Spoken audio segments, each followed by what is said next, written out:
Жұма аптаның сұлтаны, күндердің төресі, қасиетті күн. Алла тағаланың қасында ең ұлығы. Жұма күні Алла тағала үшін ораза айты мен құрбан айтынан да ұлығырақ. Жұманың 5 қасиеті бар.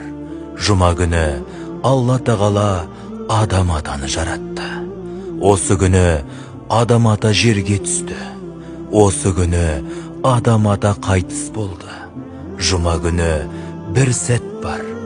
Ол сәтке дөп келген пенде Алла тағаладан харамнан басқа не тілесе, соны береді. Қиямет жұма күні болады. Сондықтан періштелер, аспан, жер, жел, тау, өзен, көл, теңіздер барлығы да жұма күннен қорқады. Шыққан күндердің ең жақсысы жұма күні.